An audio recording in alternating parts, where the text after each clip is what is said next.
이스라엘 백성들이 미디안 여자들하고 음행을 한 겁니다. 그래서 성경에 어느 성경에는 24,000명이 죽었고 어느 성경에는 23,000명이 그래서 죽은 거예요. 하여간 24,000명의 이스라엘 남자들이 거기서 죽은 겁니다. 이게 뭐 한 거예요? 음행한 거야. 그래서 이거의 해결책은 뭐냐? 그 아론의 아들이 일단 잘못 여호와의 불이 아니라 다른 불로 들여서 죽은 그 아들이 있습니다. 대제사장이 돼야 되는데 나답과 아비후가 그래서 죽었어요. 그죠? 그리고 난 다음에 아론이 죽고 누가 그 다음에 대제사장이 됐냐면 아마도 셋째 아들이겠죠. 엘르아살이라고 하는 셋째 아들이 이제 대제사장이 됐고요. 그 다음에 엘르아살의 그 아들이 나중에 대제사장, 3대 대제사장이 된 사람이 비느하스입니다.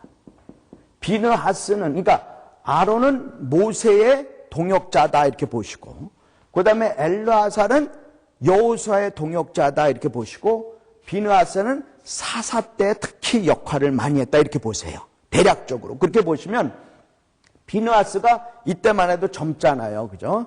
그래서 미디안 그 여자들하고 간음한 이스라엘 남자들을 그냥 칼로 다 죽인 거예요.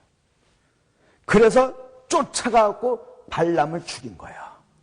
그래서 이 음행에 대해서 해결책은 뭐냐? 열심이에요, 열심. 그래서 비느하스 하면은 열심입니다. 그게 해결책이에요. 그래서 미디안을 쳤습니다. 그래갖고 음행이 25장에 그것이 다 끝나는 걸로 그렇게 돼 있고요. 그 다음에 이제 몇 장이냐면 32장. 민수기 32장에 참 불행한 사건이 하나 벌어져요. 지금 자 이게 여기 보세요.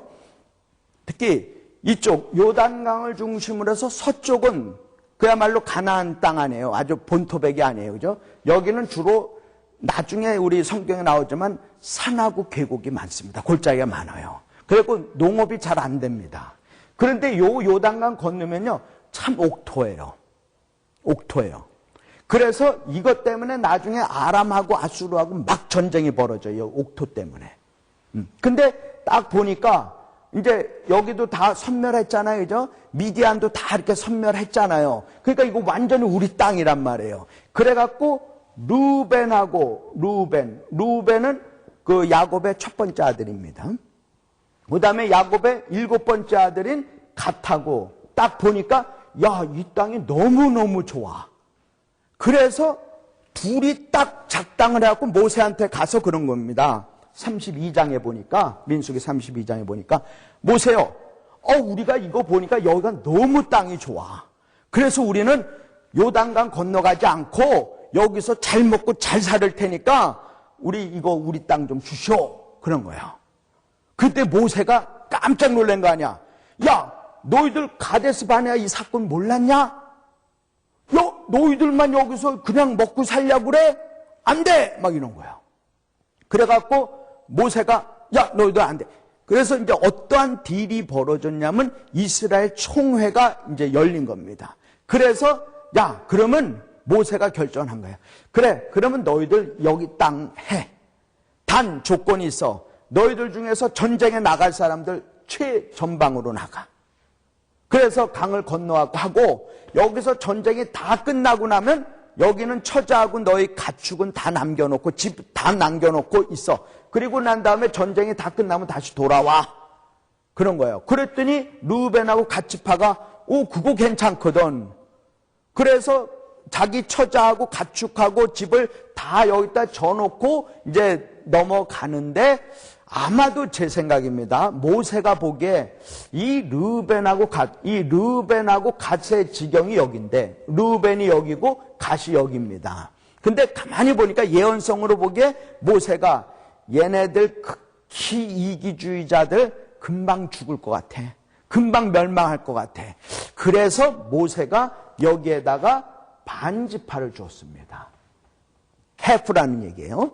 무슨 반지파를 줬냐면 므낫세의 반지파를 여기 준 겁니다. 아마도 그러니까 원래 가나안 땅은 제비 뽑게 돼 있어요. 제비 뽑게 돼 있는데 요 두 지파 반은 제비를 안 뽑았습니다. 이렇게 할 땅을 미리 해준 거예요.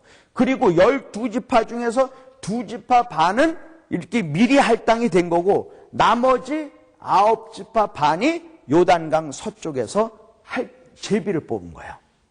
근데 가만히 보니까 얘네 둘 금방 망할 것 같아. 여기 금방 망할 것 같아. 그래서 제가 보기에는 이 지파 중에서 제일 싸움을 잘하는 지파가 어느 지파냐면 므낫세 지파로 보여집니다. 성경에도 므낫세 지파는 용사들이 있습니다. 그래서 지난번에 말씀을 드린 대로 우리 사사 중에서 300명의 용사를 가지고 그 3대 연합군을 무찌른 그 사람이 누구죠? 이름이 기드온이라고 하는 사사죠. 기드온이 어느 지파게요? 므낫세 지파요. 싸움을 잘해요. 그 다음에 그 기생의 서자 벗다의 반대 입다가 암몬하고 싸워서 이겼죠. 그러니까 입다가 어느 지파게요? 므낫세 지파예요. 다 여기하고 싸우는 겁니다. 이 북쪽하고.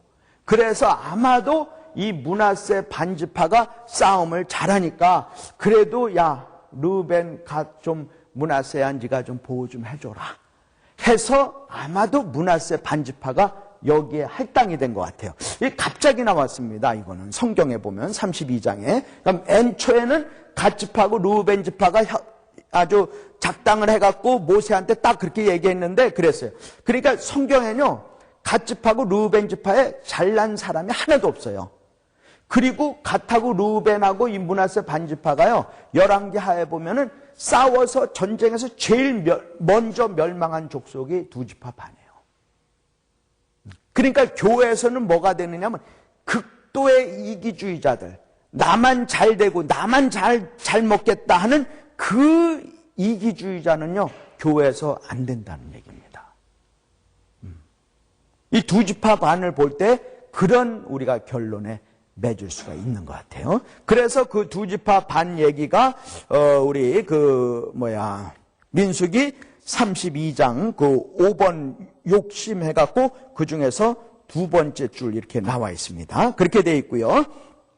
그래서 그 하단부에 보면은 욕심에 보면은 해결책으로 35장에는 민수기 35장에는 도피성이 기록되어 있어요. 자, 도피성은 어떻게 되느냐면 이게 하나의 해결책입니다. 우리 해결책은 아까 예를 들어서 우리 구리뱀을 바라보면 즉 믿으면 인자를 믿으면 십자가에서 죽으신 인자를 믿으면 영생을 얻고 구리뱀을 쳐다보면 나음을 입는다. 이게 하나의 해결책이란 말이에요. 아니면 야 음행을 했어? 그냥 박살을 내는 거야. 미디안을 박살을 내버리는 거야. 그거 하나의 해결책이란 말이에요. 또 원망 불평했어. 그러면 모세가 우리 누나 하나님 좀 살려주세요. 중보기도 했단 말이에요. 그거 하나의 해결책이란 말이에요. 이 종합적인 해결책이 뭐냐? 그것이 하나의 도피성입니다. 도피성. 도피성. 이 도피성은요, 이제 이스라엘의 12지파네요. 그죠? 12지파입니다. 12지파인데, 레위 지파는 원래 지경을, 그 땅을 분배받을 수가 없어요. 레위 족속이기 때문에, 제사장이기 때문에. 그래서 이 레위 지파에는 뭐가 주어지냐면, 단 성읍이, 시리가 주어집니다. 그러니까 카운티나 무슨 경기도 이런 것이 주어지는 게 아니라 어떤 시리가 주어져요. 성읍이 주어집니다. 그래서 12지파에서 각각 레위 족속을 제외한 12지파에서, 그러니까 므낫세 에브라임 포함해갖고 12지파에서 각각 4성읍씩 받아요. 그래서 레위 지파가 48성읍을 땅이 아니라 성읍을 받습니다. 거기에서 주로 제사를 지내는 거예요. 그 중에서 48성읍 중에서 이 요단강을 중심으로 해서 동쪽과 서쪽에 각각 3개의 성읍씩을 두는데 이 3개의 성읍이 어디에선가 다 올 수 있게끔 하기 위해서 이쪽에 3개, 동쪽에 3개에서 요거를 도피성으로 만듭니다. 그래갖고 누군가 할 수 없이 내가 부주의하게 사람을 죽였어. 그러면 사람을 죽였으면 율법으로는 어떻게 해요? 돌로 쳐 죽여야 됩니다. 그러니까 그 가족이 그 사람 내 가족을 죽였으니까 죽이려고 막 따라오는 거 아니에요. 그러니까 그 부지 중에 그냥 내가 고의가 아니라 그냥 부주의하게 죽였어요. 그러면 도피성으로 막 도망가라는 거야. 그러니까 도피성으로 도망가는 사람이 누구냐? 죄인이라는 거예요. 그러니까 우리가 뭐냐? 우리가 바로 죄인이라는 거예요. 우리는 어디로 도망가야 되느냐? 도피성으로 도망가야 된다는 겁니다. 근데 막 도피성으로 딱 도망갔어요. 근데 뒤에서 막 나를 잡아먹겠다고 막 죽이겠다고 막 가족이 막 나를 따라옵니다. 그리고 도피성에 딱 갔더니 문이 그냥 딱 닫혔네. 그럼 어떡할까요? 뛰어넘을 수도 없고 문을 막 두드릴 거 아니에요.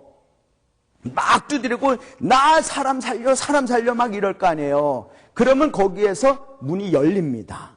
문이 열리고 그 사람은 일단 딱 들어가게 돼 있어요. 들어가면 성 안에서 또 다시 재판을 받습니다.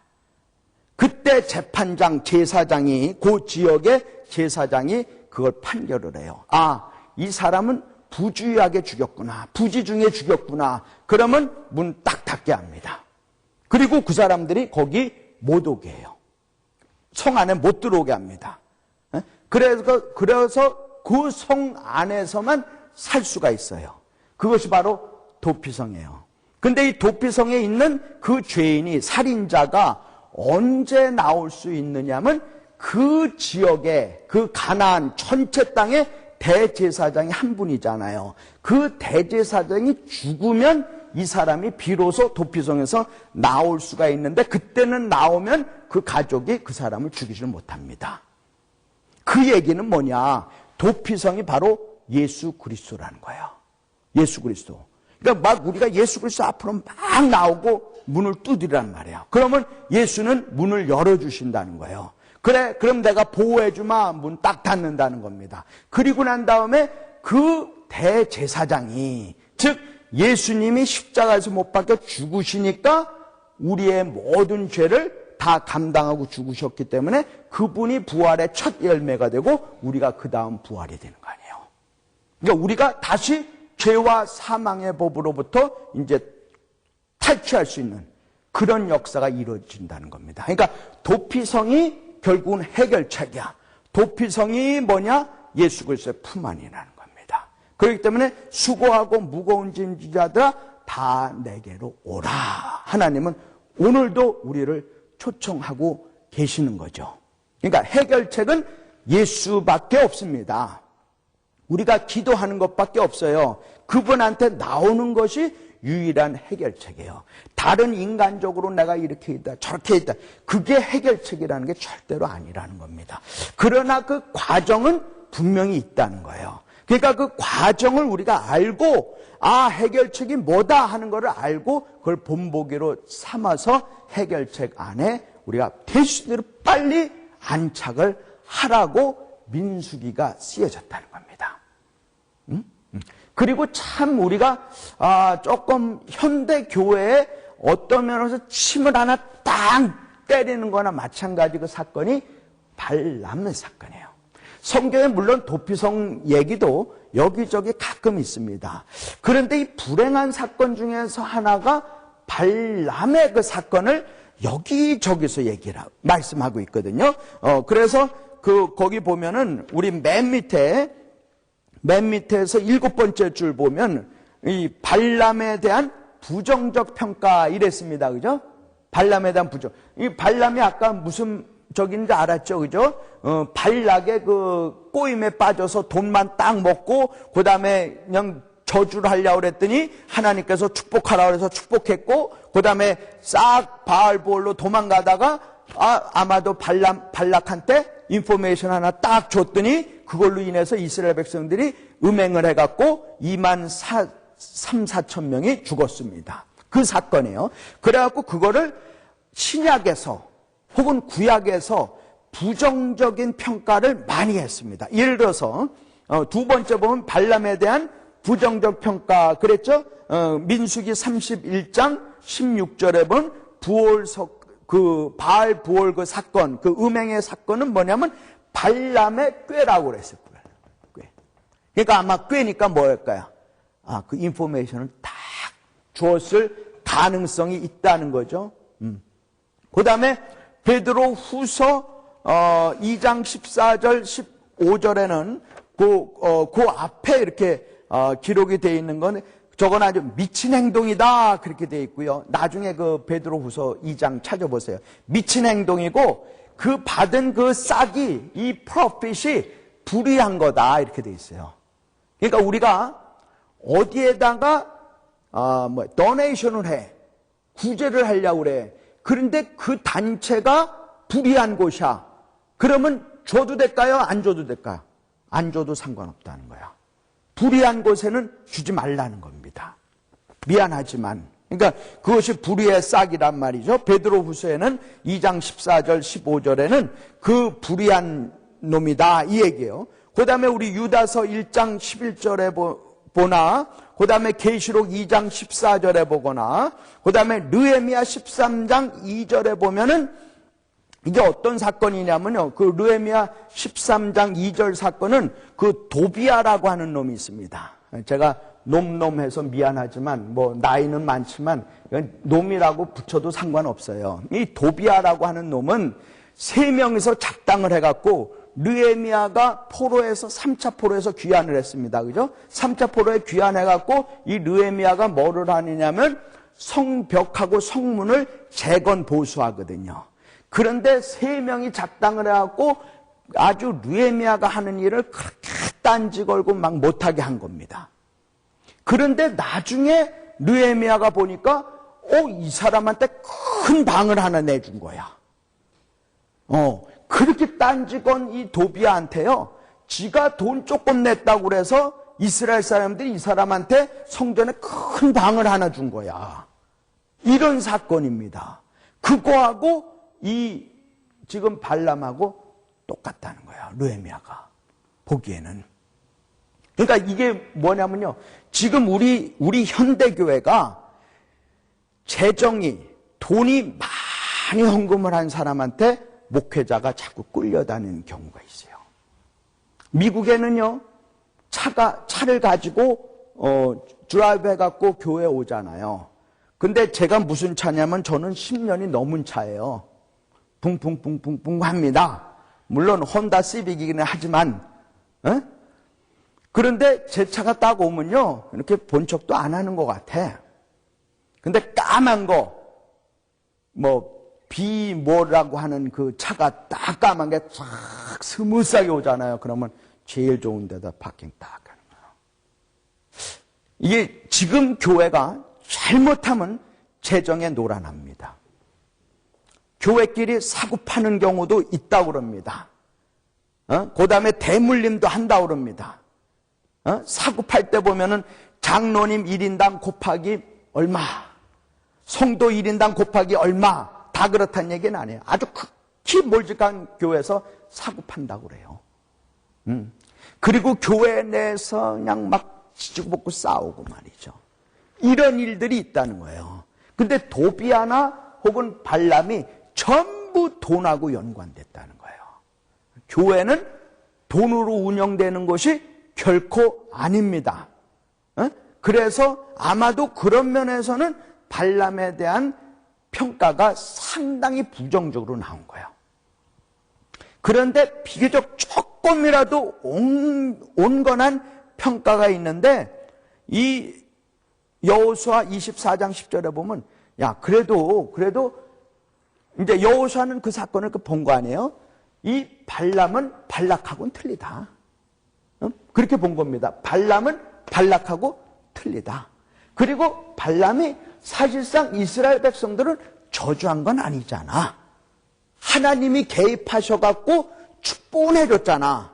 근데 문제가 남자들, 이스라엘 백성들 남자들이 줏대가리 없이 굴었기 때문에 그랬다는 거예요. 그죠?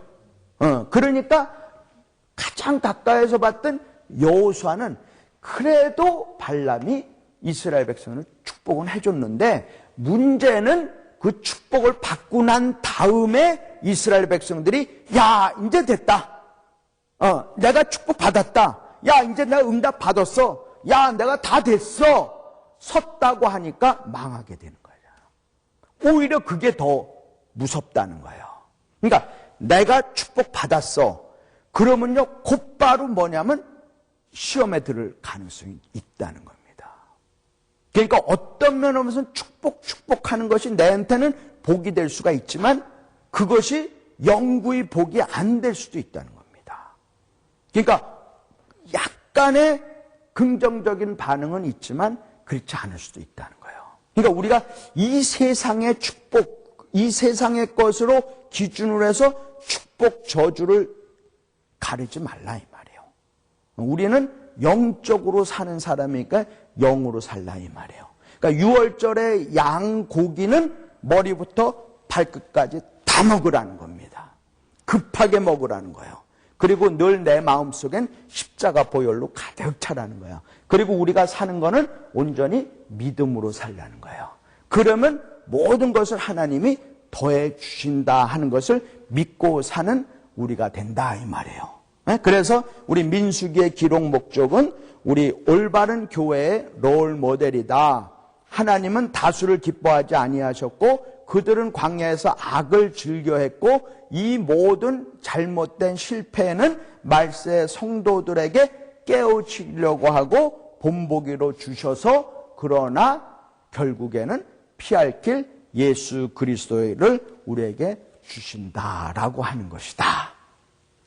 네, 그렇게 우리가 결론 맺을 수가 있습니다. 그래서 우리가 그 롱블루 숙제 꼭 하시고 지겨운 롱블루 그거 그러지 마시고 꼭 하시고 그 다음에 우리 민수기까지 다 읽어오시고 우리 다음 시간에는 신명기부터 그 다음에 여호수아 12장 13장까지 하도록 하겠습니다.